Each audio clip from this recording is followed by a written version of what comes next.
Bismillahirrahmanirrahim. Assalamualaikum warahmatullahi wabarakatuh. Perkenalkan, nama saya Afifatul Nur Arifah. Pada kesempatan kali ini, saya akan mempresentasikan pemikiran dari tokoh intelektual besar masa kini, yaitu Tariq Ramadan. Sebelumnya, mari kita perkenalan dulu dengan beliau Tariq Ramadan. Tariq Ramadan lahir di Jenewa, Swiss pada tanggal 26 Agustus tahun 1962. Beliau adalah putra dari Said Ramadan dan Wafa Al-Banna. Kakek beliau yang bernama Hasan Al-Banna merupakan pendiri Ikhwanul Muslimin di Mesir. Beliau meraih gelar magister dalam bidang filsafat dan sastra Prancis. Kemudian beliau meraih gelar PhD dalam bahasa Arab dan studi Islam di Universitas Jenewa. Walaupun beliau berdarah Arab, tapi beliau dibesarkan dalam lingkungan tradisi dan budaya Eropa, serta beliau juga menjadi warga negara Eropa yang sah. Beliau terkenal dengan slogan Muslim Eropa bukan Muslim di Eropa. Dalam buku beliau yang berjudul Radical Reform, beliau membedakan antara yang tetap atau at-thabit dengan yang berubah atau al-mutaghayyir. Saat ini, di tengah perkembangan zaman, fikih kontemporer sangat dibutuhkan oleh umat muslim, yang mana dalam hal tersebut membedakan mana yang bersifat kekal atau yang dapat diubah. Menurut Tariq Ramadan, kaum literalis tidak mampu dalam membedakan antara wahyu yang tetap, absolut, dan transhistoris, dengan teks yang dapat berubah seiring dengan perkembangan tempat dan lingkungan. Menurut Tariq Ramadan, perkara yang absolut ialah akidah yang mencakup 6 rukun iman dan ibadah yang mencakup 5 rukun Islam. Namun, dalam pengaplikasian perkara yang absolut, harus tetap memperhatikan adanya kemungkinan-kemungkinan rukhsah dalam ibadah. Misalkan, yang sering terjadi yaitu rukhsah dalam ibadah sholat. Dalam penetapan konsep maslahah, menurut Tariq Ramadan, ada 3 hal yang harus diperhatikan. Yang pertama yaitu hakikiyah, maksudnya bersifat otentik dan definitif, bukan wahmiyah. Yang kedua yaitu kulliyah atau bersifat umum. Maksudnya ditujukan bagi setiap orang, bukan hanya untuk kepentingan seseorang atau sekelompok tertentu. Yang terakhir yaitu tidak bertentangan dengan teks yang bersifat qot'i. Maksudnya, sesuatu yang diyakini membawa kemaslahatan karena didukung oleh dalil-dalil yang tidak mungkin lagi ditakwili, atau yang ditunjuki oleh dalil-dalil yang cukup banyak yang dilakukan lewat penelitian induktif, atau akal secara mudah dapat memahami adanya maslahat itu. Menurut Tariq Ramadan, dalam penerapan hukum harus menyesuaikan dengan konteks individual. Contohnya, hukum dalam menikah. Hukum menikah yang pertama, ada kalanya wajib jika orang tersebut mampu untuk menikah dan takut tidak dapat menghindari zina. Hukum menikah selanjutnya yaitu sunnah apabila orang tersebut mempunyai kehendak untuk menikah, namun tidak dikhawatirkan akan adanya kemaksiatan. Hukum menikah itu mubah apabila dia mampu untuk menikah dan aman dari fitnah. Hukum menikah akan menjadi makruh apabila dia tidak memiliki kemampuan untuk menafkahi.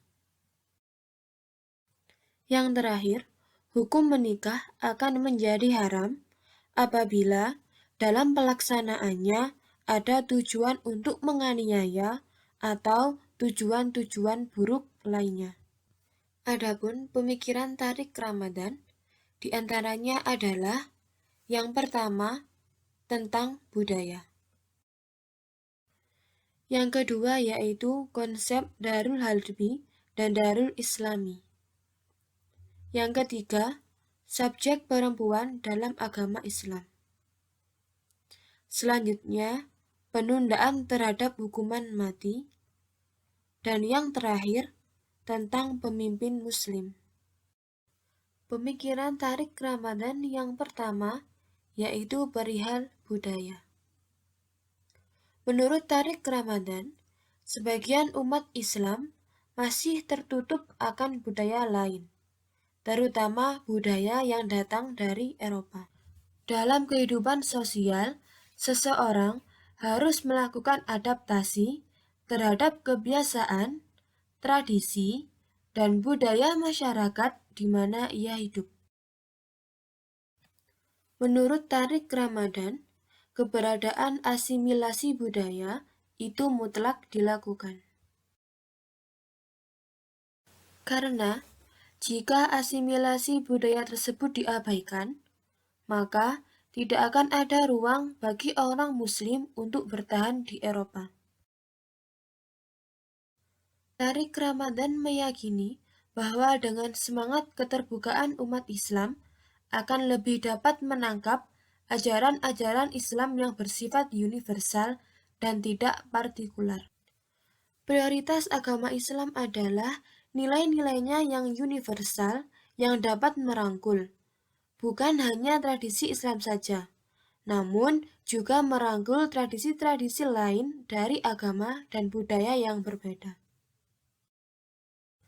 Prioritas Islam yang demikian adalah nilai-nilai yang inklusif yang apabila diterapkan dalam dunia nyata dapat menampung suatu kepentingan-kepentingan budaya dan agama yang beragam. Pemikiran tarik Ramadan selanjutnya yaitu tentang Darul Harbi dan Darul Islami.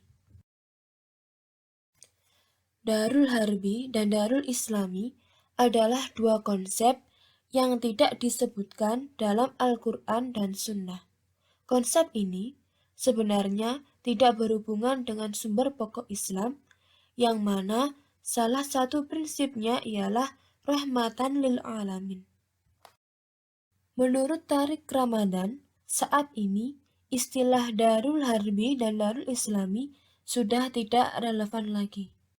Dengan alasan karena konsep tersebut dilahirkan dalam konteks sebelum adanya arus migrasi dan globalisasi yang mendeteritorialisasi wilayah Islam seperti sekarang.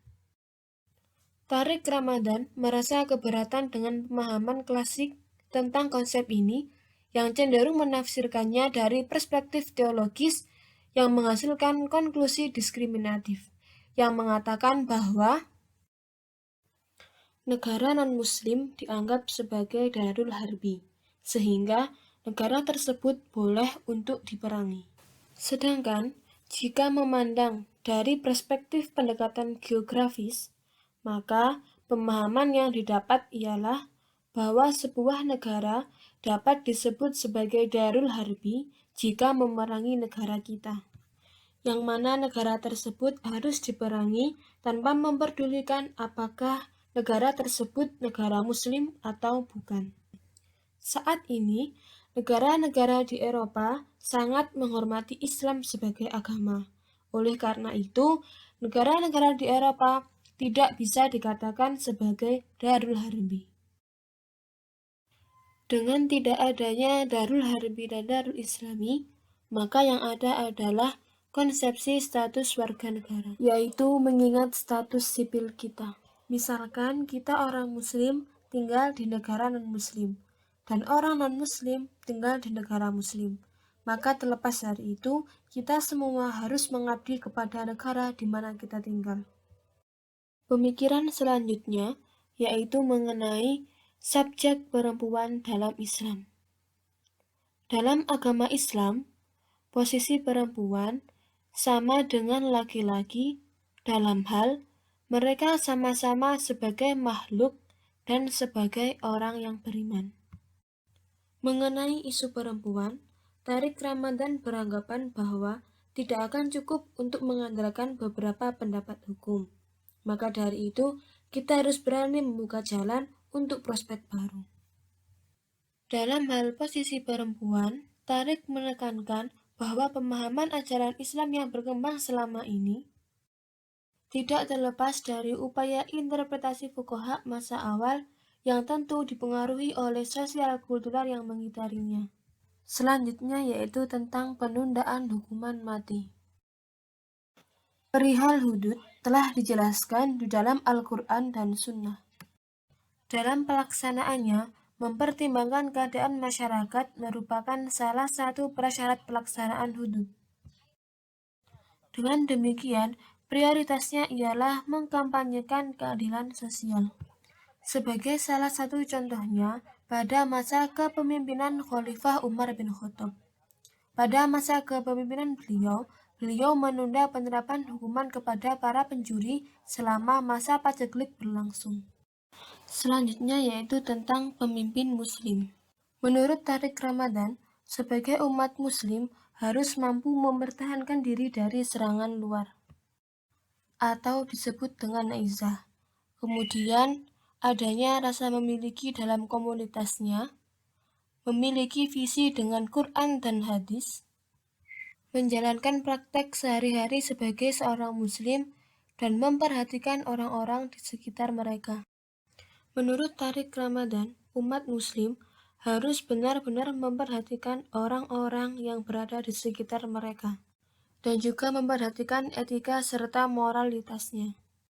Agar seorang Muslim dapat menjadi pemimpin yang baik, mereka harus memiliki pemahaman terhadap dua aspek utama, yaitu pemahaman yang kuat tentang agama Islam dan pemahaman sejarah Eropa dan narasi pembangunan Eropa. Setelah umat Muslim memperoleh dua pemahaman ini, maka wajib juga kehadiran umat Islam untuk dilembagakan. Tariq Ramadan menyatakan bahwa umat Islam membutuhkan lembaga-lembaga untuk melatih para imam, mahasiswa, sarjana, dan para intelektual. Hal ini merupakan strategi dalam berbagai aspek dan dengan sebuah visi untuk membantu mereka supaya menetapkan prioritas mereka dan memberikan kontribusi kepada masyarakat mereka. Sekian dari saya, ada kurang lebihnya mohon maaf. Wassalamualaikum warahmatullahi wabarakatuh.